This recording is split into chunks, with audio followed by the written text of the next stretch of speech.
And are there any elected officials in attendance here or staff from their offices who can identify themselves? From any of the 3 municipalities? No, cancel. Or from the state?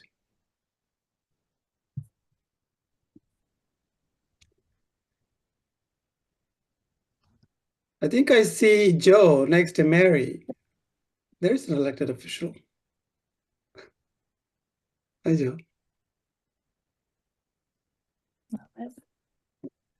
Welcome, everyone, to the Belle Marsh Regional Climate Resilience Update. And thank you, Myra, and everyone else here for putting this together.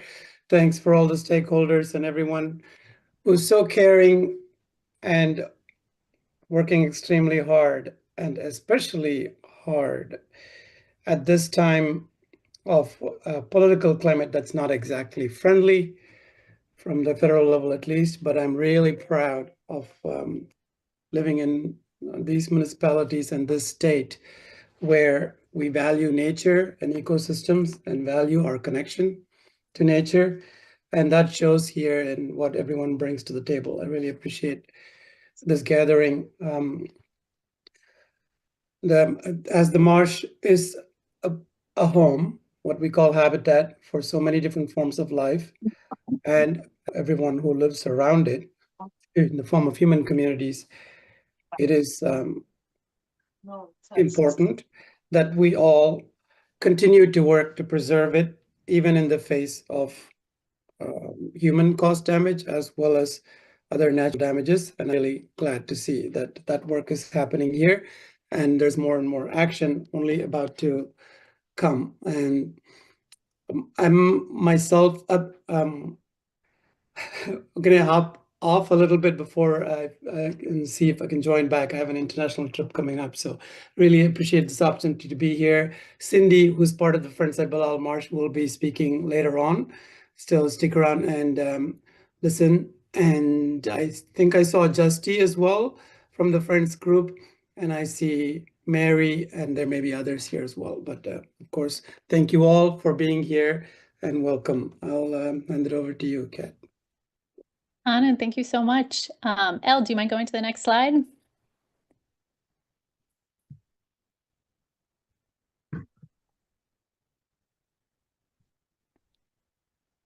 Okay, so hi everybody, my name is Kat Petamonti. I'm a Senior Climate Resilience Manager with the Mystic River Watershed Association.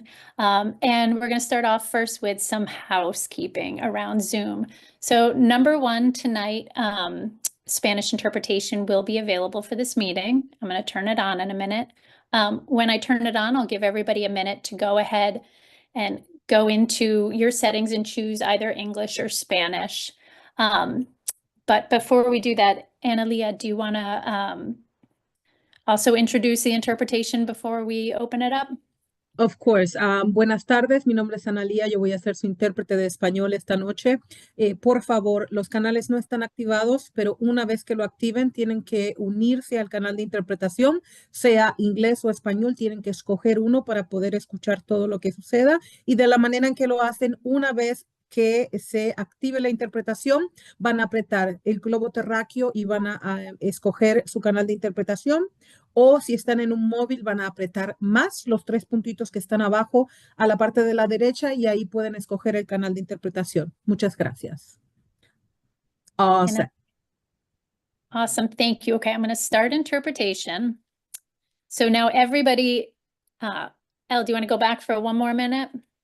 So everybody should be able to go to the bottom of their screen and you'll see kind of what looks like a globe. And if you press on that, you should get an option for either English or Spanish.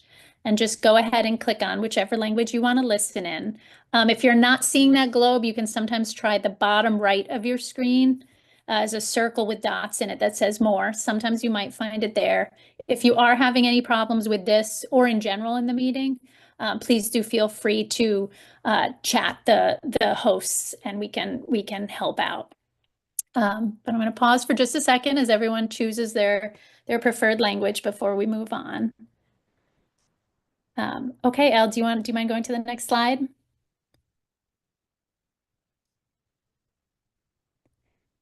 Okay, so go back one, actually. I just want to touch on a couple of here we go. So for those of you who maybe are not so familiar with Zoom and would like a quick kind of refresher, there's 4 main buttons that you need to know and you'll be good to go.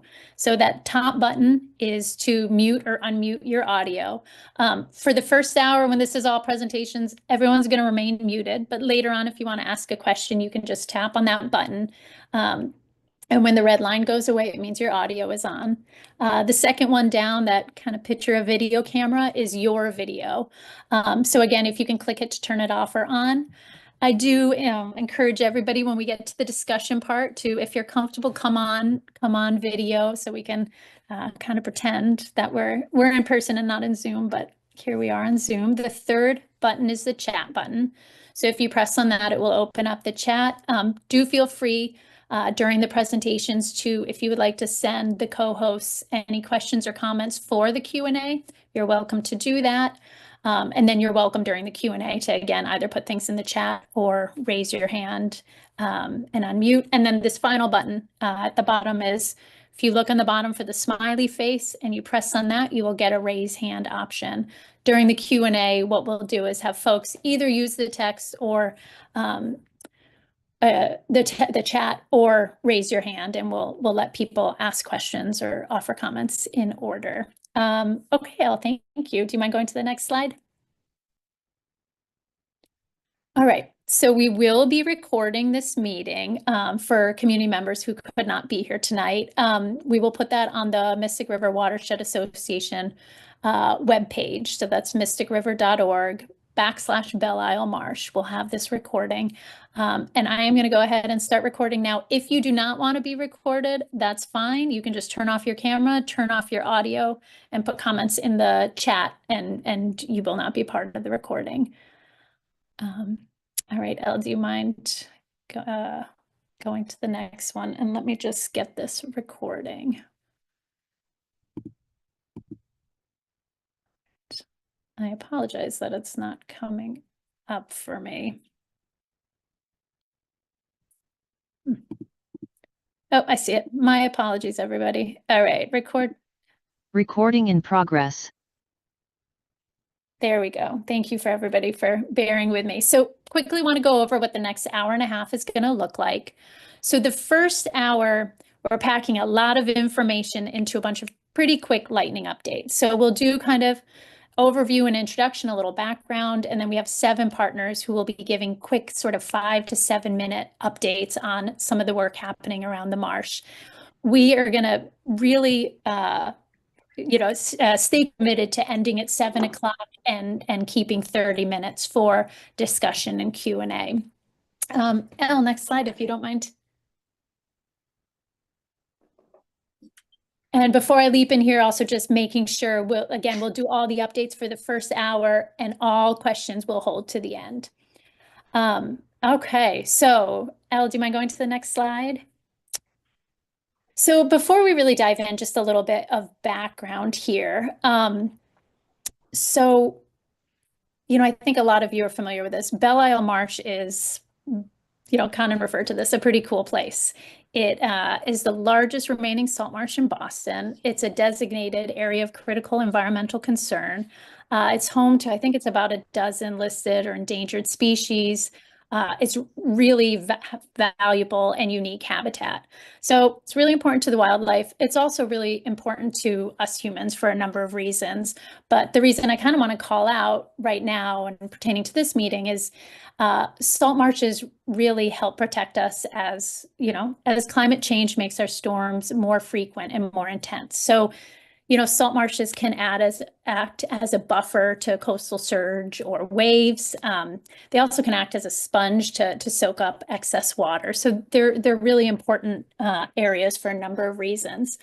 I also want to point out that, when we get these storms, right, that are more frequent, they're definitely more intense, that water doesn't respect municipal or state boundaries. So you can see in this one small area on the slide that we're looking at that, that area surrounding Belle Isle Marsh has 3 municipalities and actually 4 state agencies. You know, I didn't include Massport on here, but it's got a lot of different landowners all in one small area. So I think it's not a big jump to recognize that collaboration and cooperation is really, really important here, with that sort of North Star goal in mind, right? Like, how do we protect communities from flooding while also preserving the marsh?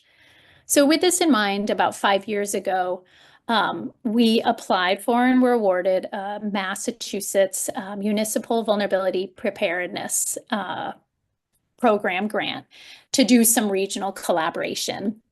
And what we did with this was sort of 3 main buckets. So number 1 is we convened a landowners group, right? So I'm not going to say that everybody wasn't talking to each other anyway, but strengthening the relationship and the collaboration and the cooperation can only be positive.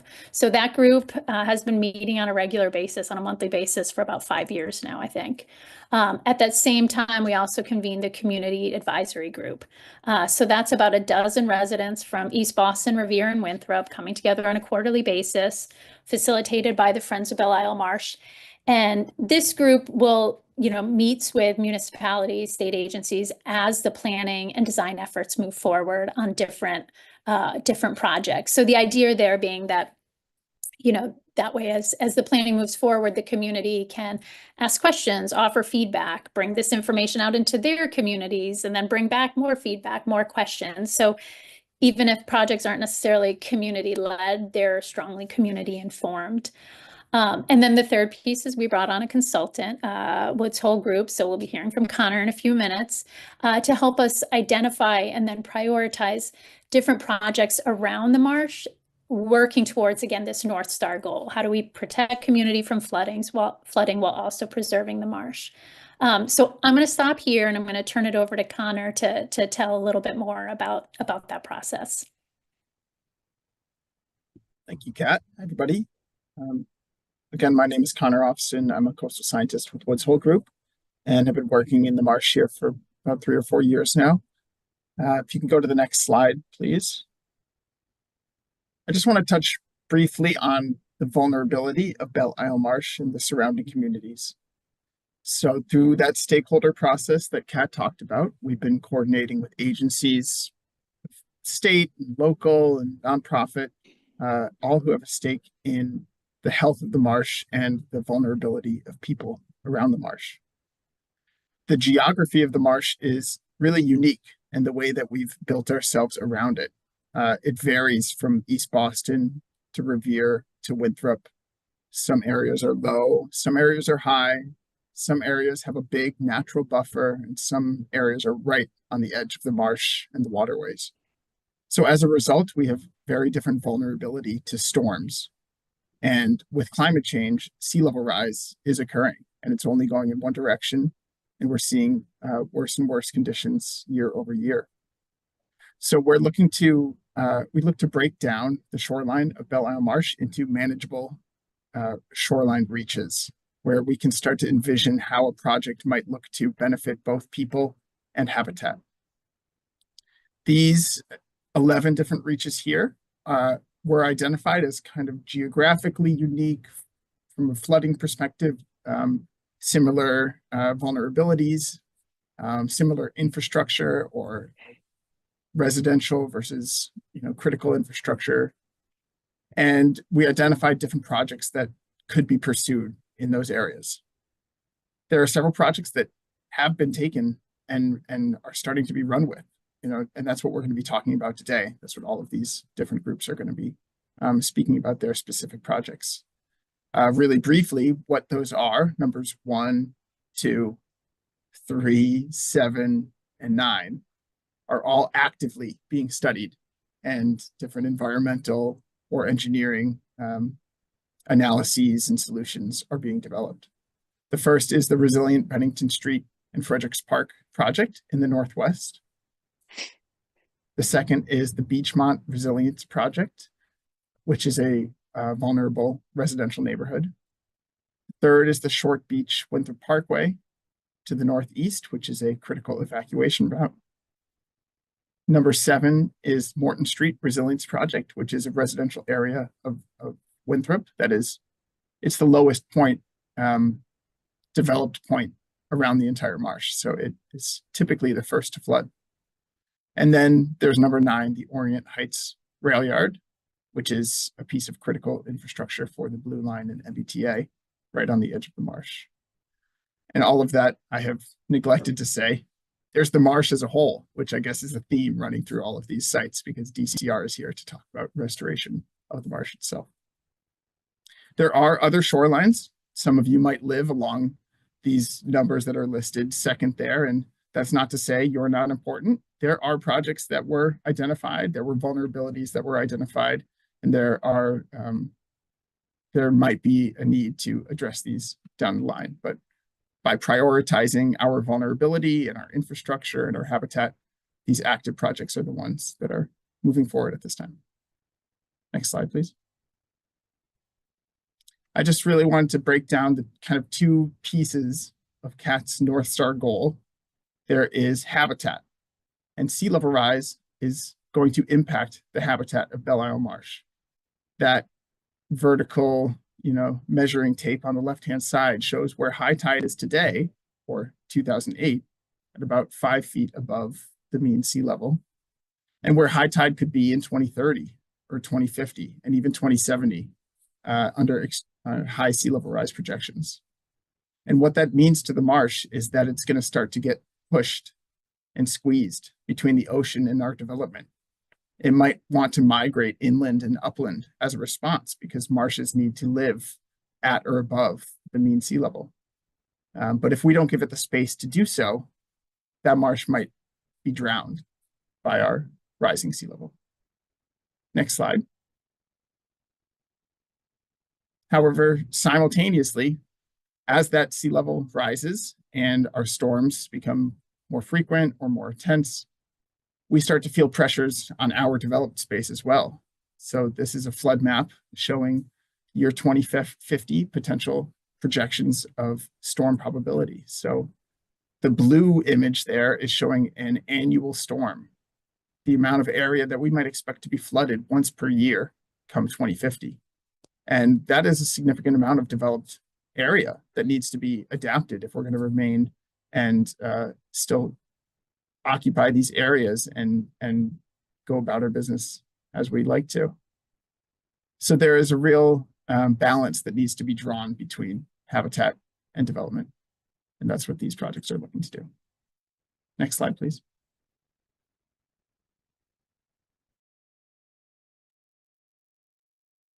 And I will pass it to Celeste of DCR. Thank you, Connor. So my name is Celeste Palma, and I am the Program Resilience Coordinator at DCR's Office of Climate Resilience. So like Kat said at the top of the hour, salt marsh ecosystems are some of the nature's best shock absorbers. So without Belle, if we take Connor's remarks into consideration and Belle becomes open water, we could expect that there will be a lot more water washing up against roads, homes, backyards, and businesses. But for the marsh to provide cushion, the marsh needs to be healthy because we know that a healthier marsh is a more resilient marsh. So as the stewards of this resource, DCR identified 2 major areas that need our attention to help improve the health of the marsh. And I'm going to talk about both of them today. The first one is managing invasive exotic species in Belle Isle, and the second one being fixing the flow of water coming in and out of the marsh, and specifically talking about the tide, so the ocean water coming in and out of the marsh. So the first project that I'm going to talk about today is invasive exotics removal in what we call the main park parcel of Belle Marsh Preservation, this grassland meadow that we have in that red star that we see there in the first map. The reason that we're doing this is because the grassland meadow is the largest grassland area in the abutting municipalities. It is also supporting a large population of Massachusetts Endangered Species Act species like short-eared owls, long-eared owls, northern harriers, and a variety of summer breeding sunbirds and pollinators. We are currently in the implementation phase for these projects. We started doing mapping and inventorying of all of the different invasive species within that parcel in the main park. And you can see the outline of work area in that second map with the red outline. We did that in summer of 2024.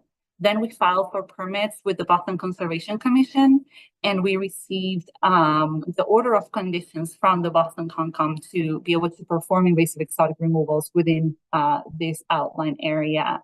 And what you're seeing in this map in the different colors are the different species that were identified. Next slide, please.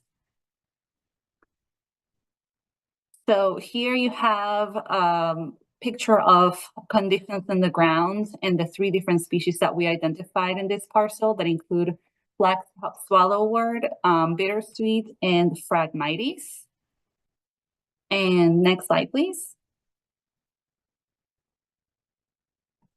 And in this parcel, we decided to start tackling black swallowwort first because it's what we it's a species that we know is becoming well established in eastern Massachusetts. And at Belle Isle Marsh, actually, this species is what we call an early detection priority species. And what that means is that we have a pretty good chance of being able to eradicate and completely eliminate these species from the park if we start tackling it at this stage. And you can see here in the picture the little black tendrils of black swallowwort. So it's not a sea of black swallowwort, it's the little patches here and there. So we are hopeful that by starting this work now, we'll prevent it from taking over this grassland. Next slide, please. And here's a picture of the treated area so far. We did that in extent of productive high salt marsh habitat. That's critical habitat for the salt marsh sparrow, We're currently in the concepts and preliminary design phase of this project. We actually haven't started it yet. It's something that we anticipate starting in the spring. And just for background, when we talk about runnels is a restoration technique in which shallow channels are dug to help drain excess water and restore tidal flow. This is a restoration technique that can help the marsh keep pace with sea level rise. And what's happening at Belle Isle Marsh is that the tides are able to come into the marsh, but they cannot fully drain out back to the ocean. That leads to areas of standing water in the salt marsh, what we call pools, which essentially drown out that salt marsh vegetation. And with sea level rise, pools are expanding at a much rapid pace than what the marsh can accommodate. And I'll note that pool expansion is the leading cause of salt marsh loss in the Northeast. But the good news is that runnels have been applied successfully across the Northeast and even across Massachusetts. Even better news is that DCR has designed and obtained permits to perform this type of restoration at another DCR site. And you can see it here pictured. The 2 pictures at the bottom show runnels at the DCR Wacoa Bay National Estuarine Research Reserve.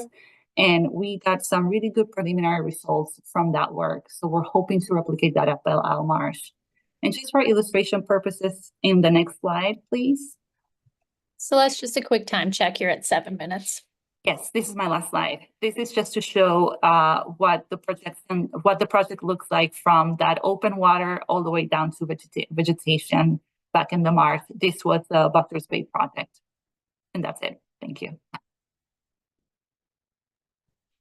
All right, I'm up next. So hi, everyone. My name is Catherine McCandless. I'm a Senior Climate Resilience Project Manager with the City of Boston's Office of Climate Resilience. And I have been co-leading the Resilient Bennington Street and Fredericks Park project with Elle Baker from Revere, who I invite you to introduce yourself. Hi, Elle Baker, Open Space Environmental Planner from the City of Revere. Thank you, Kat. Back to you. Awesome. So Elle and I are going to be tag teaming this presentation tonight. Next slide, please, Elle. So one back, please. I'm sorry, I double clicked. No I worries. was trying to unmute at the same time. So coastal flooding originating from within Belle Isle Marsh already poses a risk to Bennington Street, Fredericks Park, the Beachmont VFW or Veterans of Foreign Wars facility, and the Beachmont residential community. So this project is a coastal resilience project that aims to reduce flood risk and protect Boston and Revere today and in the future. In particular, the project aims to reduce coastal flood risk to protect Bennington Street itself, which is one of 2 evacuation routes in East Boston that also serves Winthrop and Revere, the MBTA Blue Line, the Beachmont School in Revere, and private properties from this current and future flooding. The project also aims to enhance recreation within Fredericks Park, establish a shared use path along Bennington Street, and help Belle Isle Marsh adapt to rising sea levels by increasing vegetation and ecological habitat along Bennington Street. We're currently working on schematic design based on the findings of a feasibility study that we completed last year, and we aim to complete this work by the end of June of this year. We're in our 2nd year of funding for this project under the state's Municipal Vulnerability Preparedness or MVP grant program. So our milestones for this project are connected to deadlines associated with this project. Thank you for moving on to the project area. So the image on the left shows an overview of the project area with the project site drawn in the aerial to the right. We have divided the project area into about 3 segments. The first, shown in pink, includes Bennington Street, extending approximately from where the MBTA Suffolk Downs station is, and then moving north to the border of Revere. The second area is the waterfront on the edge of the Beachmont VFW property in Revere. And then the third is Fredericks Park and the waterfront further east of the park, which provides open space to the Beachmont Veterans Memorial School. Next slide. So 3 images on the upper left show flooding that occurred during a nor'easter storm in 2022, including the parking lot of the Beachmont Memorial School, the parking lot of the Beachmont VFW facing Fredericks Park, and along Bennington Street. The video, which Elle, you can attempt to play, shows flooding overtopping Bennington Street from the marsh during a storm that took place in 2024. So in this video, you can see that this flooding forced traffic to divert. Should be panning over there now. And this is especially concerning for a designated evacuation corridor. And we can also see that water is pouring across the road into the area behind the MBTA train tracks. The map on the right of the screen shows that projections from the state's Massachusetts Coast Flood Risk Model, or MCFRM, indicate that this will only become more frequent as sea levels rise. And flooding will enter across Bennington Street, through the VFW parking lot, and through Fredericks Park. And this is why the cities of Boston and Revere have been partnering on this project. Next slide.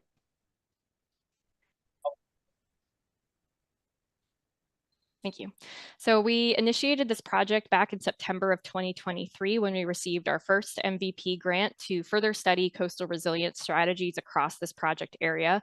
In November of 2023, we launched phase 1 of the project with an excellent technical team from VHB. And in this phase, we conducted technical site investigations of the project area, stakeholder and community engagement, and an alternatives analysis of over 19 different options that could potentially address flooding across the project area. This alternatives analysis was largely driven by the fact that permitting is very complicated around Belle Isle Marsh. And so then in June of 2024, we released this feasibility report and alternatives analysis with the project team's recommendations for a preferred alternative for each part of the project area that reduced impacts to the marsh and also addressed the flood risk around the project area. And this feasibility report is available on the project website, which I'll drop in the chat at the end of our presentation. Next slide. In July of 2024, we received a second MVP grant to pick up where we left off in phase 1 and advance the project through schematic design, which is what we refer to as phase 2 of the project. This phase launched officially in October of 2024 and is currently underway. And so far, we have completed some additional site investigations and started preliminary schematic designs at Bennington Street and Fredericks Park. The grant period for this grant ends in late June, so we aim to complete schematic design by then. But beyond June, we'll begin phase 3 of the project, which will include advancing design and going into permitting. And all of these phases will, of course, continue to engage with the public and private stakeholders, as well as the community more broadly as we reach different milestones of the project. Next slide. So these are section drawings that were included in the feasibility and report and alternatives analysis, showing the different options that we have explored and identified as being preferred. So I'll speak about Bennington Street, and then I'll pass to Elle to talk about the other areas and finish our part of this presentation. So for Bennington Street, we looked at options for berms and flood walls and elevating the road. And after a significant amount of analysis regarding permitting and cost estimates, impacts to the Belle Isle Marsh, different design considerations, and more, we determined with the team that the preferred option is to elevate Bennington Street so that flooding can no longer overtop the roadway. This would also involve removing some asphalt from the road based on transportation recommendations from the Massachusetts Department of Transportation. And in place of this asphalt, adding more vegetation next to the marsh along a gradually sloped berm. We would also improve public access by building a shared use path for pedestrians and cyclists, which is in line with some of the City of Boston's recommendations through the neighborhood plan called Plan East Boston. And with that, I'll pass it to you, Elle.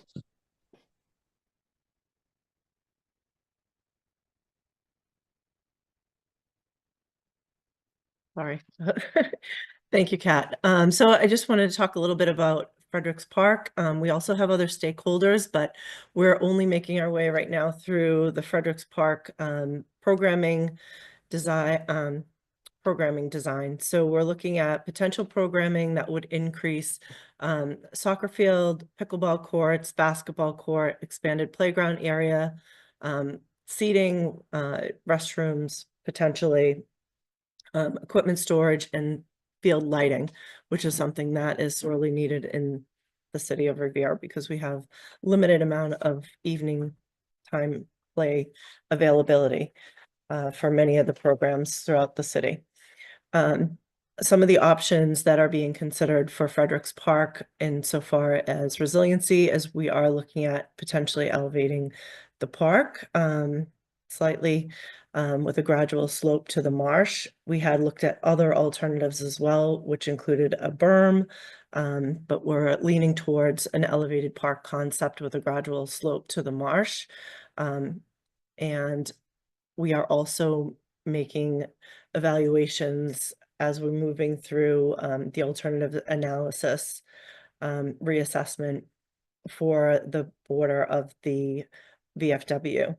So as we begin to kind of shape these concepts a little bit more, we'll be bringing in more stakeholders to have more engaged conversation about what the best way forward will be for stakeholders and the project as a whole.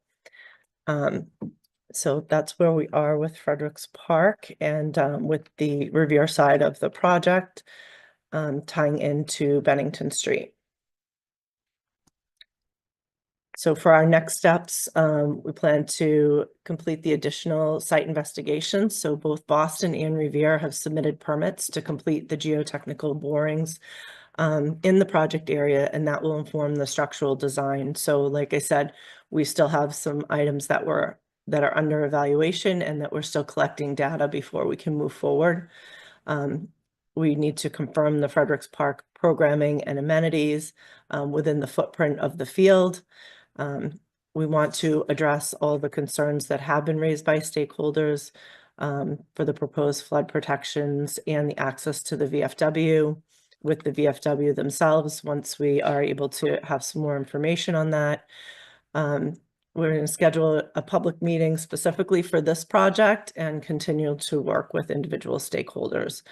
A public meeting will take place likely in the spring, probably leaning more towards April, and we'll continue to advance the design of this project, as Kat mentioned, through phase 3.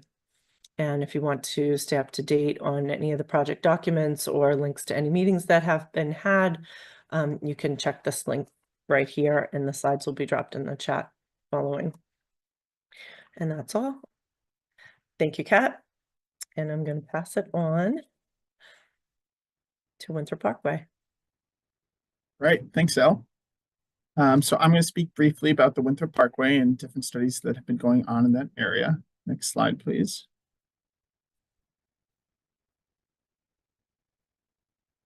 Slide, please. Thanks. So looking at the map, back one. Thank you. Oh, it didn't looking confirm, at the sorry. map. Oh, good. We are in the northeast corner of Belle Isle Marsh at the Winthrop Parkway, which is the state road that connects Beachmont Revere to North Winthrop. It is one of only 2 routes in and out of Winthrop, and is a critical evacuation way. The goal of the project was to investigate coastal flood risk, because this area was identified as both critical and vulnerable, and then evaluate engineering adaptation alternatives. The goals of the project were to assess approaches to mitigate flood risk, maintain critical access of the Winthrop Parkway, reduce wave overtopping for safer travel, and we utilized Army Corps safe travel for pedestrians and cars metrics, and avoid impacts to, while also looking for opportunities to enhance natural resources, of course the marsh, but as well Short Beach as well. This project was in the feasibility study phase and has been submitted to DCR, and they are working through the data that we have prepared for them. Next slide, please. So really, this video will give you a sense as to why we are doing this project. Many of you here have probably traveled during storms and possibly even crossed the Winthrop Parkway during a major storm. The high water levels associated with nor'easters especially drive really large waves and wave overtopping events, and that's what we're seeing here. This is the 2018 storm in March, the nor'easter. So as you can see, waves are overtopping that roadway and sheet flowing off into low-lying areas, especially Pearl Street and other parts of the Beachmont neighborhood. And there even is flooding, not visible through this video, but that can occur on the opposite side, from the marsh side. There's low-lying roads. Winthrop Ave, that bypass road, is also low and vulnerable. Next slide, please.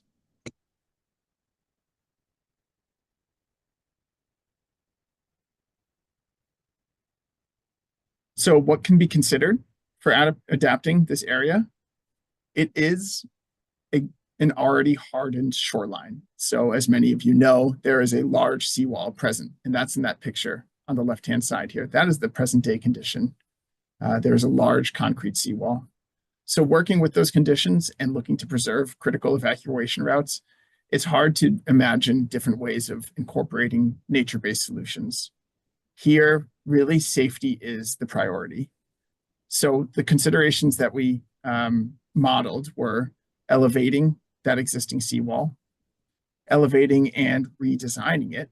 There are different features that you can be incorporated, such as a recurve, which better reflect wave energy and reduce overtopping and flooding. We also looked into offshore wave reduction, such as a breakwater, mimicking the Five Sisters in Winthrop, or a submerged artificial reef system. And then lastly, possibly the most nature-based friendly solution, and possibly the long-term necessary solution, is a bridge, which we also looked at. All of these alternatives were modeled and evaluated, but we haven't come up with exact engineering costs or feasibility. This is really in the preliminary stages, trying to get DCR as much information as we can at this stage so that they can start to make informed decisions. Thank you.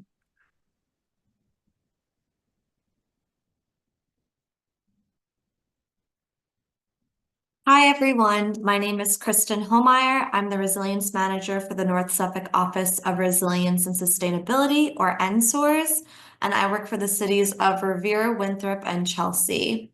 I'm going to talk about the Beachmont Neighborhood Resilience Project.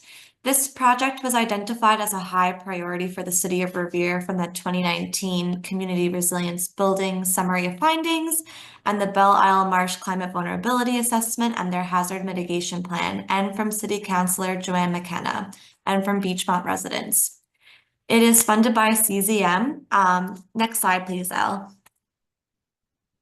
Located between the Bennington Street and Fredericks Park project and the Short Beach Winthrop Parkway project, the Beachfront Resilience Project addresses residential vulnerability, focusing on Pearl Ave, Summer Street, Crystal Ave, and Winthrop Ave in Revere. Residents in this neighborhood have low-lying homes that back up into the marsh and currently experience extreme flooding, which will only be exacerbated by sea level rise and more intense storms. This project will pursue near-term and long-term strategies to reduce flood risk in the area by providing information about risk and what preparedness measures individuals and the city can do to increase resilience in the area. This project aims at being collaborative and to work with the Beachmont residents. We had 2 public meetings, one in January and one in February, that was held in person and virtually to kick off the project. We discussed residents' flood risk and listened to residents' lived experiences. Our next public meeting will be held in May, where we will discuss findings from the coastal flood risk assessment and the development of near-term emergency actions and long-term alternatives. So this project is really in the beginning phases right now. So when we have more information at our meeting, next slide, please. And you can see here in this diagram that there are these pink outlines represent the most vulnerable homes, and these are the homes that we'll be looking at in this project. Next slide, please. We're now going to move on to Morton Street, which is in Winthrop, and I will be tag teaming this with Connor. So if you could go to the next slide, please, Elle. The Morton Street project was identified also through the Belle Isle Marsh Climate Vulnerability Assessment, especially because it is a low-lying area and at some points is just 2 to 3 feet above the high tide line. And this project area spans from Saratoga Street to Main Street Bridge crossing along the shores of Belle Isle Marsh to the Housing Authority apartments in Winthrop Cemetery. The goal of this project is to provide flood protection for residents, increase habitat quality and biodiversity, and have meaningful community engagement. Through this feasibility study, alternatives were considered, and top alternatives included an earthen berm and a raised roadway. Next steps include advancing design and permitting from choosing an alternative and to secure more grant funding for this project to continue into the next phase. So this project was really identified because they wanted to reduce flood risk in Winthrop and improve habitat quality. And we know that there's a lot of support from residents in Winthrop. And I'm going to pass it over to Connor to explain this project further. Thank you, Kristen. All right, can we move to the next slide? Thank you.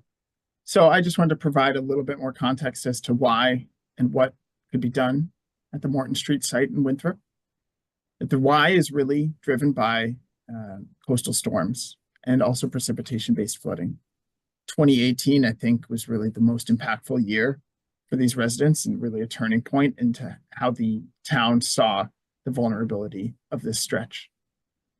There is an extreme vulnerability to high storm events and sea level rise. Like I said earlier, Morton Street is the lowest developed piece around the shoreline. Not to take away from other areas, Fredericks Park is immediately just beyond, just above that. But it is very vulnerable to flooding. It's also vulnerable to rainfall. And we saw this once. Some of you may have been out there with me during a public meeting last spring when the sky opened up and we had rain for maybe 10 or 20 minutes. And that picture in the center there was the result. Just immediately, so much water poured down the hills and collected at the base of the roadway and couldn't drain into the marsh effectively. Next slide, please. This is a map showing how that flood risk is expected to worsen with sea level rise. Again, if we're thinking about the probability of flooding, the blue image here is an annual storm. So as we move step by step from present day to 2030 to 2050 and 2070, that annual expected flooding is expected to go further and deeper into the community. That's not just flood extent, that's also the flood depth. That's also will be increasing, and even flood duration. Next slide, please. So in order to address this flooding, we really have to look at a fairly long project reach. And that's what's drawn here. This is where flood protection needs to take place if we're going to protect all the assets that exist. Residential flooding, boat yards, critical infrastructure, Main Street even can be affected at the end of the day. Next slide, please. So what to consider? As Kristen put it, there are a few, there were several alternatives that we went back and forth. We went through engineering design of them, and we put cost estimates to them as well and presented them to the town of Winthrop and their climate action committee as well. Essentially, where we are starting to land is an earthen berm with a combination of raised roads and stormwater management and native plantings for the creation and maintenance of open space and marsh habitat. So those different puzzle pieces here are all mapped on that image below, showing how we can tie in different elevations from the western edge to the eastern edge to try to attain protection against a 100-year storm. Thank you. Great, thank you. Hi, everyone. My name is Hannah Wagner, and I'm the Manager of Climate Change Resiliency at the Massachusetts Bay Transportation Authority, the MBTA. Today, I'll be sharing about our flooding vulnerability assessment of the Orient Heights rail yard. Next slide, please. So Orient Heights is the only maintenance facility for the Blue Line, which is really essential for keeping the Blue Line running, keeping our trains in service. The facility, as you can see on the map there in the southwestern corner with the star, the facility includes a car maintenance facility, which we call a car house. It has some administrative offices, it has parts storage, and it also has layover tracks for the trains. And so we completed this assessment to understand the range of risks from multiple sources of flooding. So just like Connor was saying, including precipitation, sea level rise, and storm surge. And really, the study will help us plan for near and long-term resilience improvements by understanding what the current and future flood risks are at the site and informing some follow-on work that I'll talk about a little bit later on. Next slide, please. So really what we did first was take stock of all of the infrastructure in the site to understand what's really critical for maintaining operations there. So we've referred to components of our infrastructure as assets, which you'll hear me say moving forward here. So really we asked ourselves questions like which assets would harm the operations of the system if they failed, and what does happen if those assets fail? Are there backups that could maintain operations, and how long would those backups work? So really to understand which assets are the most important for maintaining the functions of the site. And then what we did was analyze how flooding would impact those assets in the near term and under future conditions as well. So specifically, we wanted to understand at what elevation or what height the asset is vulnerable to damage or disruption caused by flooding. So some assets can withstand a certain amount of flooding, but some other assets can't. So this is really what we call the asset's critical elevation, which varies based on asset type, as you can see in these images here with the trailer and a wayside switch box with the ground elevation indicated and then that asset's critical elevation indicated, which shows you the sort of different thresholds that we might be worried about with different types of infrastructure. And then in this study, we assessed flood vulnerability using a pretty complex flood model based on two major benchmarks. So again, is the ground flooded, which we care about because that can make it very difficult to access an asset during a flooding event. You might not be able to get through the water to reach it. And then, of course, is the asset critical elevation reached? So that would mean that that asset is damaged or disrupted by flooding.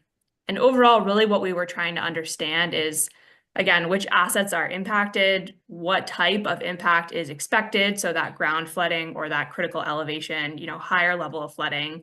And then also how frequently is this impact occurring? So we might think differently about an asset that's likely to be flooded and disrupted, multiple times a year versus only under a large future storm scenario.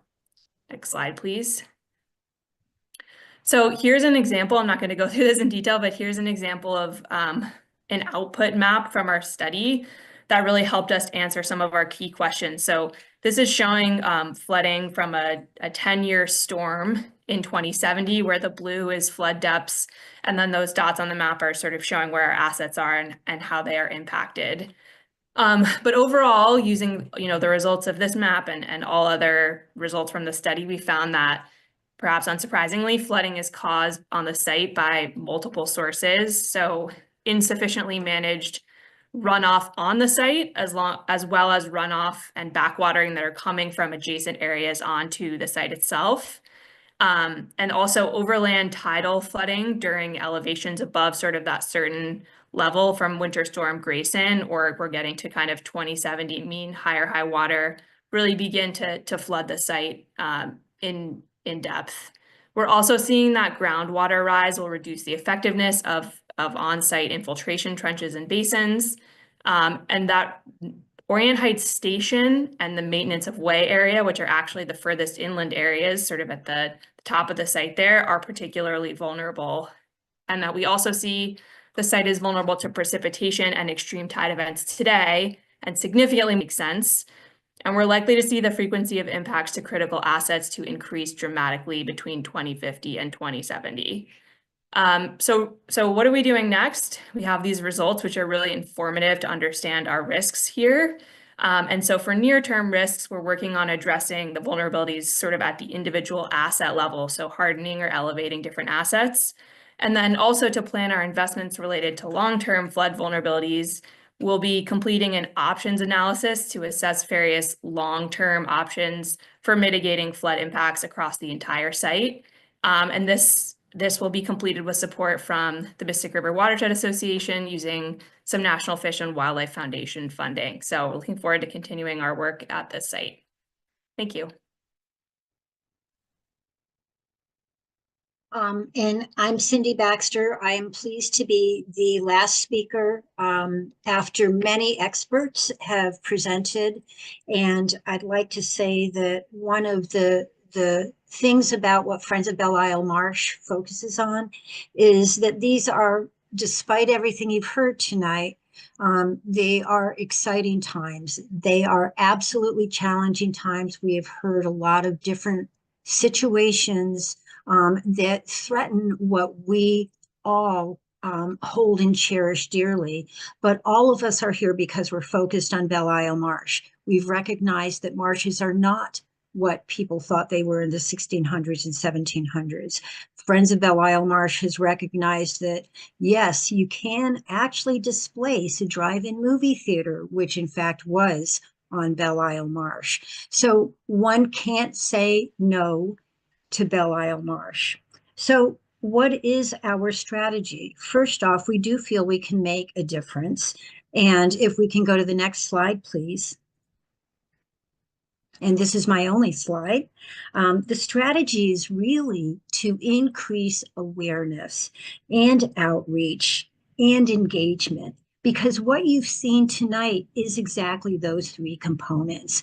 It is people coming together and recognizing that even during challenging times, whether they're climate and ecological challenging times, or if they are administrative challenging times or political challenging times, the excitement is what you can do locally and in your own backyard. And Friends of Belle Isle Marsh has 40 plus years of experience with success.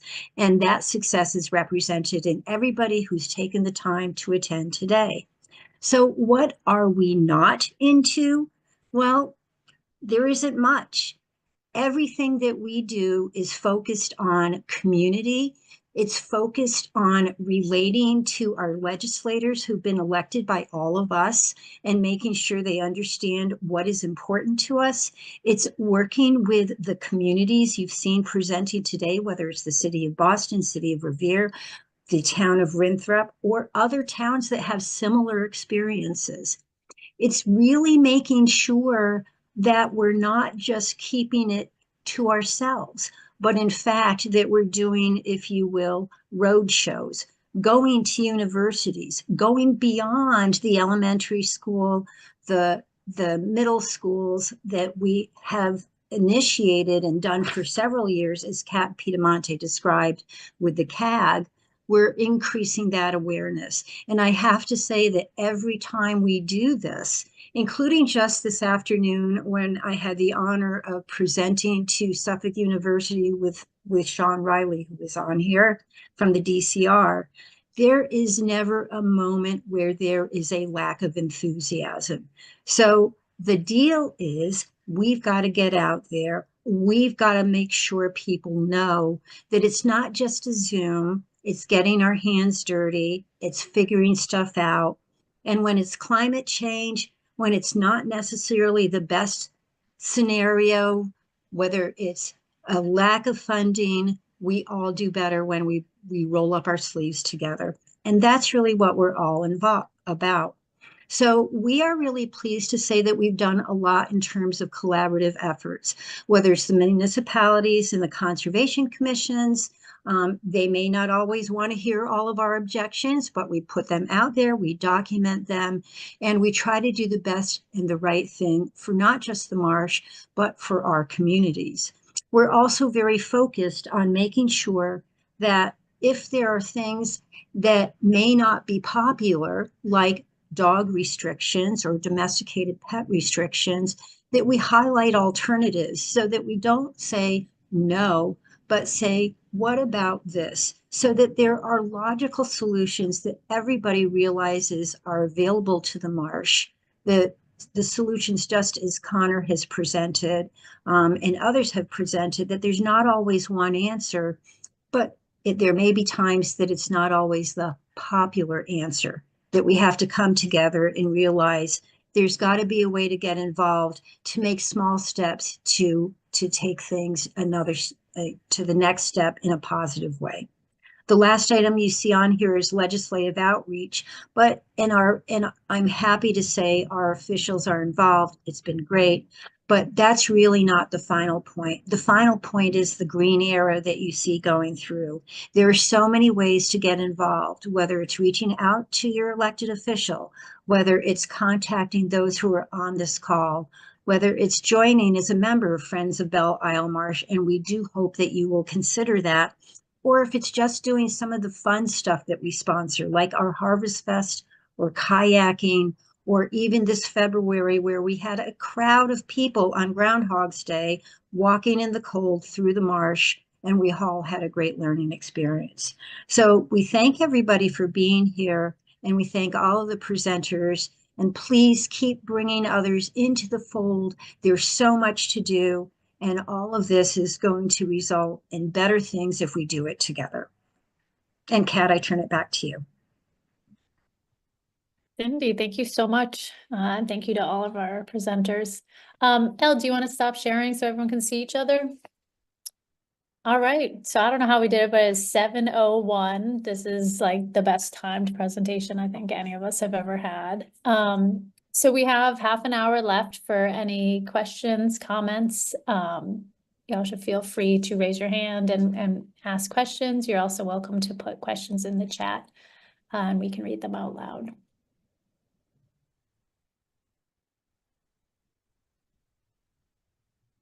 Joe, are you raising your hand? Feel free to unmute if you'd like.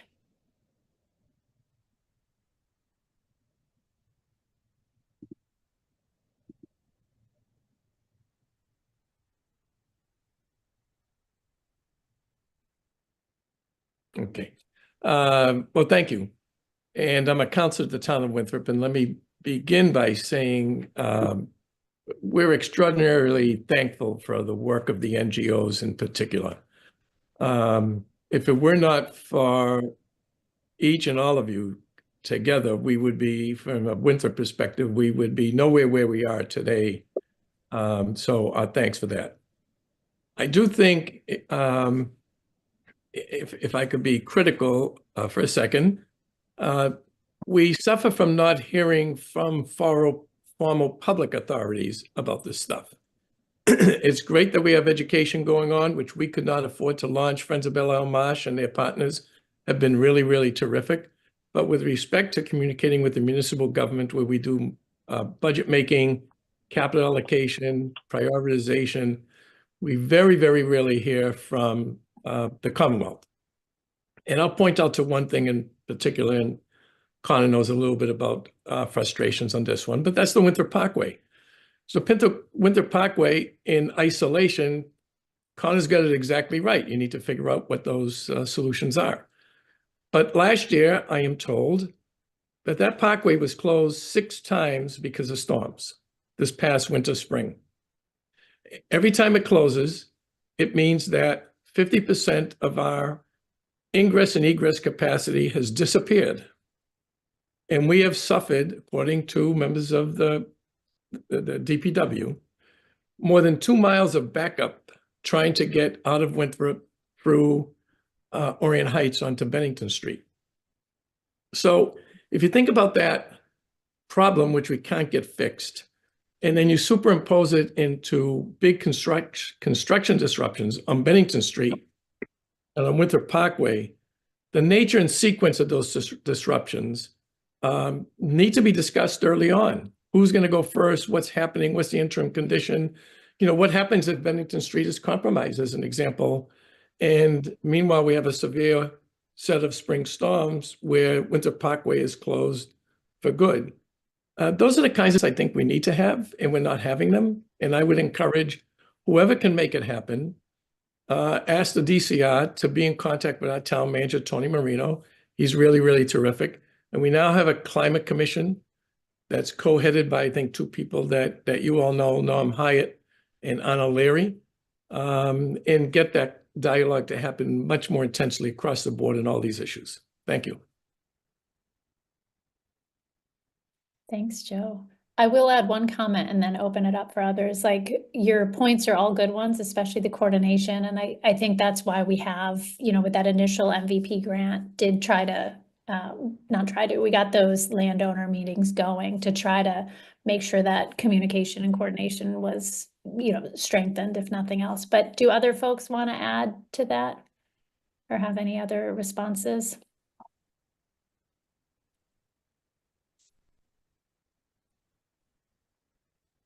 If I can, Kat, I just wanted to add, thank you, Joe, for those comments. And I wanted to share that we've received Woodhull Group's study and have taken on the advisement. And we're also conducting a vulnerability assessment of all of our parkways, which includes Winthrop Parkway. And that is currently underway. We hope to have information available by the spring or summer of this year. So we'll be communicating with you, with all the stakeholders involved in that process. Okay, that's great to hear, but I would make a request that before the commissioner signs off on the feasibility study, that people present those things to Winthrop, because there might be some interesting observations from the town manager, our DPW director, and our climate commission about how those various options might work from an operational basis perspective. Thank you. Thanks, Joe. Gail, you want to unmute and ask your question? I think I'm unmuted. Am I not? You are. Am I? Go ahead. Okay.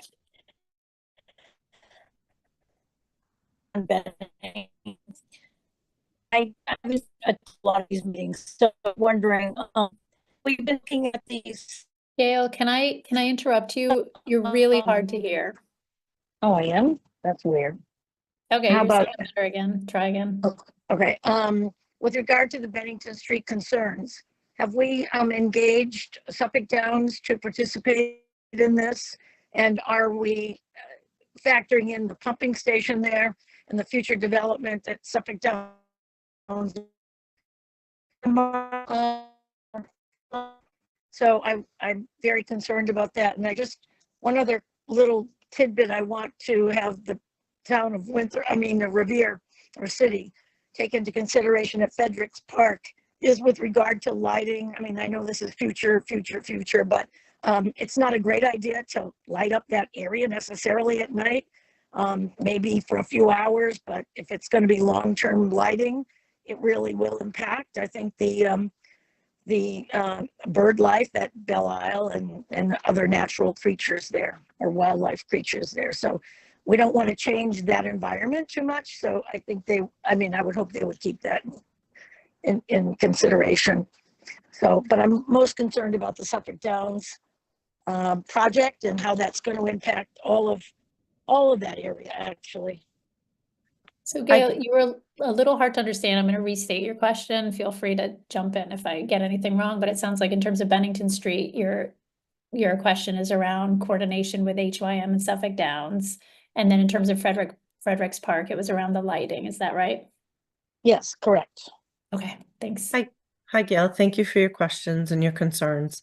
Yes, HYM, the developers at Suffolk Downs, have been involved with the Belle Marsh project from the onset, and we actually are coordinating with them. We have actually a meeting scheduled for next week, another follow-up.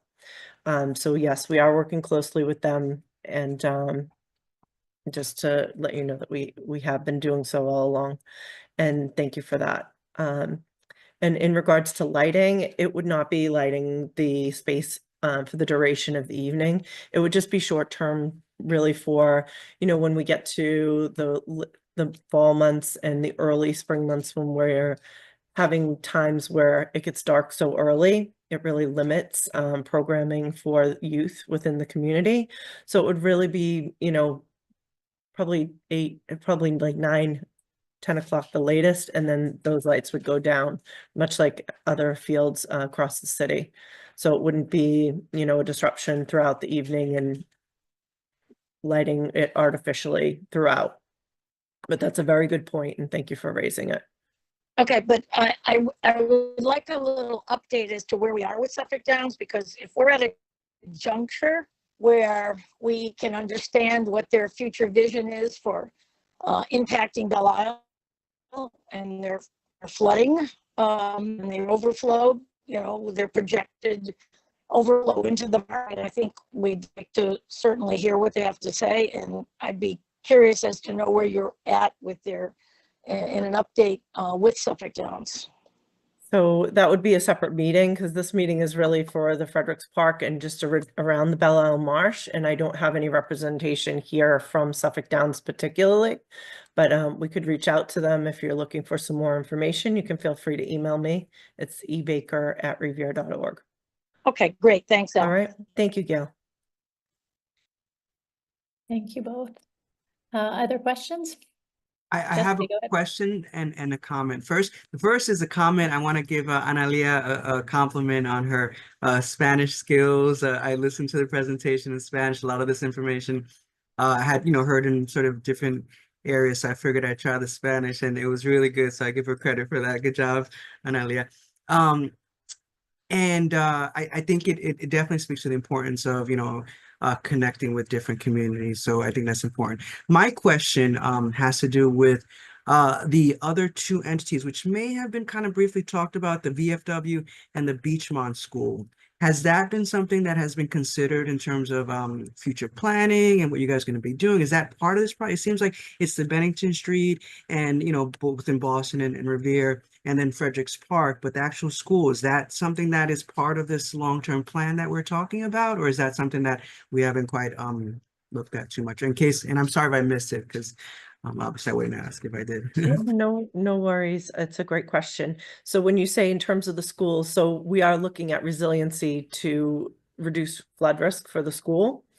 So that's encompassed by the entire project itself. So when we talk about sort of Bennington Street and Fredericks Park and the VFW, it all links together. It has to be one contiguous solution, of which we're in a lot of different environmental resource areas, which means we have different regulations to meet, and there are different strategies that would be permitted or maybe wouldn't be permitted within that region, without getting into too much detail. But we know that we have a variety of stakeholders, one being the Beachmont School. We have had meetings with them in the past. We have had preliminary meetings with the VFW, but we're really just barely at the point now where we've done the full alternatives analysis. Then we had a little bit of a gap in the project. So we had sort of a stop from June almost through December before we could start up the project again due to funding sources through MVP.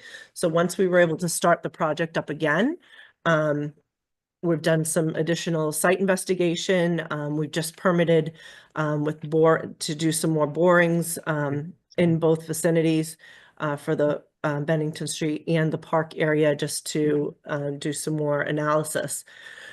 So, but we need to link all of those strategies together. So the largest portion of the strategy is really Bennington Street, where that is, we're looking at elevating a road. So a lot of our focus had to go to that. And then we're moving through sort of the linear space.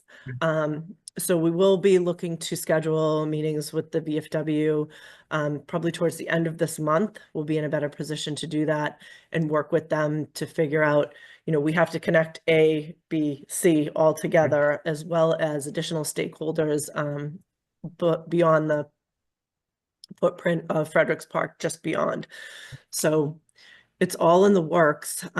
It's been a lot of information we've needed to sort of process and digest and come up with the best way forward that best serves all the stakeholders for risk reduction, and the best way to tie all of the most efficient strategies together that are actually permittable. So that's what we're looking to do, and we look forward to engaging with the stakeholders individually as we start to move through these concept designs. I'd love to hear more about that, Elle. Thank you so much. I really appreciate that. Conan has taught me a little bit about not looking necessarily at the things that can't be done, but really looking at them as opportunities. So I'm trying to look at this as a potential opportunity, even looking at how we improve those spaces for these two groups, students, education as far as a priority, but also the VFW and what we can potentially do to make that, a better place, just because it seems like just right in it reminds me of, these construction projects that are massive, and then just this one house that's right in between everything, and so I hope that we can, kind of create a cohesive kind of solution or progress for that. Yes. Thank you. Agree. Thank you, Justy. Appreciate your questions. Thank you both. Any other questions?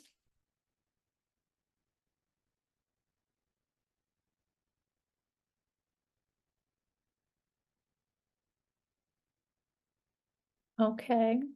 Actually, another question. This one's kind of towards the Joe question, as far as elected leaders or folks who should sort of be here.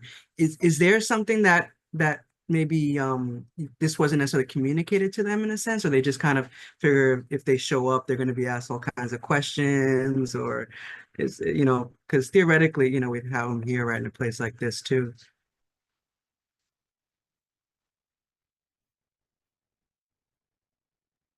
That's a good question. I can jump in just from the Boston side. We've been in coordination with Councilor Coletta Zapata's office with the Boston City Council, and I did see one of her staff members come in at some point during the call.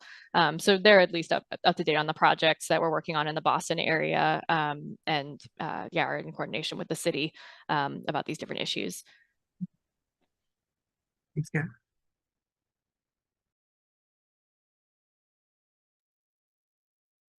Thanks, Kat. Thanks, Justy.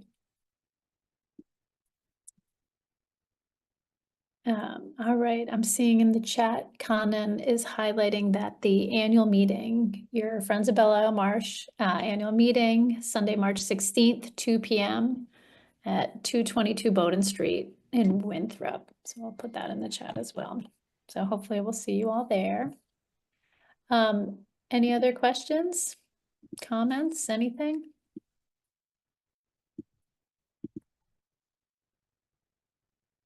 All right. Well, if that's it, thank you all for being here. Gail, I saw your hand go back up. Was that intentional?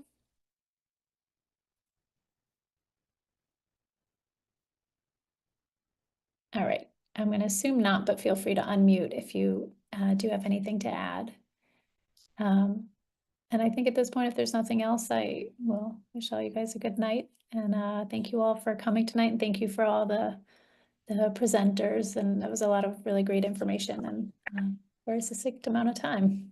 Yeah, definitely. I love the fact that it comes all together, so we get a greater picture, because I think individually we've been through a lot of these meetings looking at smaller parts, but this sort of gives a greater context to it all. Absolutely. Absolutely. I All just want right, to say thank you to everybody. Kat and Kat for all of your organizing. Thank you for bringing us all together. Thank you. Thank you. Good All night, right, guys. everybody. Have a good night. I'm sure we'll see you all soon. Thank you, everyone. Thanks, Take care. everyone. Bye. Bye. Thank you, everybody.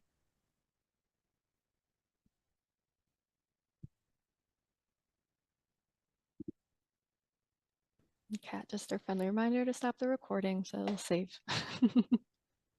Recording stopped. Awesome.